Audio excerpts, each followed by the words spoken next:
The important strategies in developing successful user interfaces. And I talk about the three pillars. Of course, the foundations for me are the theories and models of human-computer interaction emerging from university settings and industrial research groups. These supports are growing stronger, and the pillars are getting more securely into place. In the last few years, we've seen tremendous growth of interest in these three aspects, and people have now come, I think, quite far in understanding how to put these strategies to work. The usability lab with iterative testing, user interface management tools, which Jim Foley will focus on in the last segments of this course, and the guidelines documents. And let me take a moment to look at each one of these three pillars for building those successful interfaces. Usability lab concept has emerged in the last few years in a remarkable way through many companies.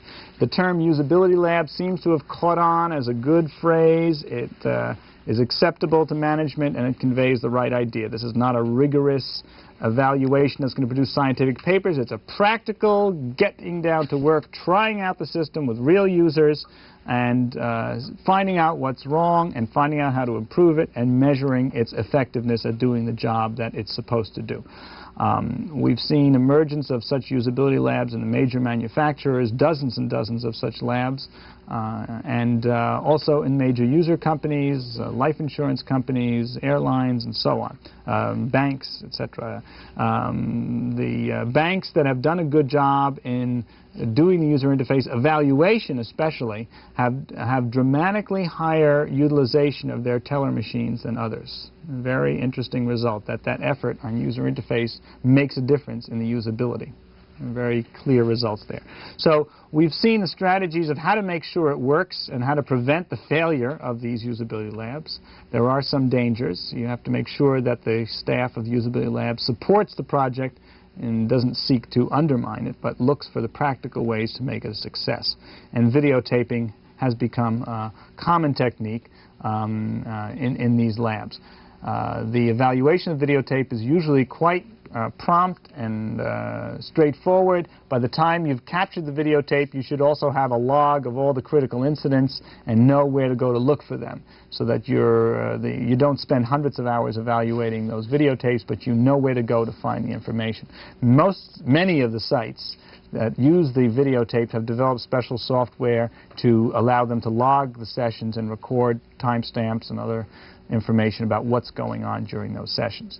So this is a key idea, and in your organization you may be able to help promote the development of Usability Lab, which provides a stable focus for user interface.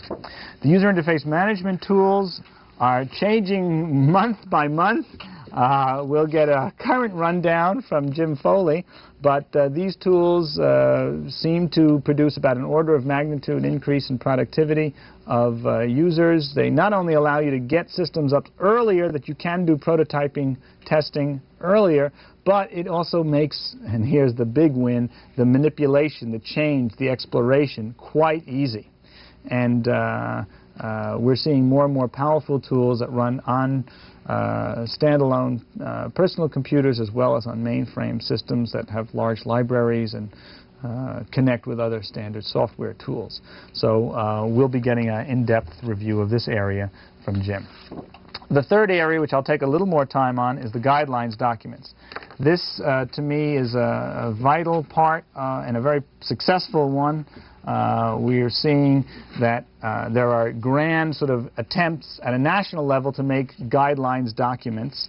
The Army's or Military Standard 1472 tries to outline some of the aspects of user interface, but I think the more dramatic one to show is Smith and Mogier's. I have it down there, and Sid Smith's done a heroic effort over the years, and he's had several collaborators. Jane Mogier is the one who's collaborated in this latest version. It is how many pages here? 478 pages with almost 1,000 guidelines and many hundreds of examples of how to do user interface design with references to the literature, with good and bad examples. It's a very effective and important starting point. However, it is very general. and your own application domain may require a more thoughtful and focused kind of guideline document. And you may want to consider ones that are more key to your territory. You may want to develop one that's related to your project or your organization. There are emerging standards. This one, the Apple Human Interface Guidelines Desktop Interface, is published by Addison Wesley, and it describes that Apple desktop. And the standardization there has brought tremendous benefits. In a Pete Marwick and Mitchell study of corporate users, Macintosh users had a typical usage of 7 different packages, with one case the maximum of 31, I think it was. So there was a variety of different packages that people use because of that standardization. IBM PC users, of which they dominated the numbers in this study, but they tended to use less than 2 on the average different packages because each package had a different user interface. And so the standardization is a very important force in increasing the utilization in an effective way of computers. IBM has offered its system application architecture, and the common user access component of that, which includes panel design and user interaction, was published in December of '87, and this large book tells the story of IBM's plan for producing standardization. It is very thoughtful and very, I think, carefully wrought.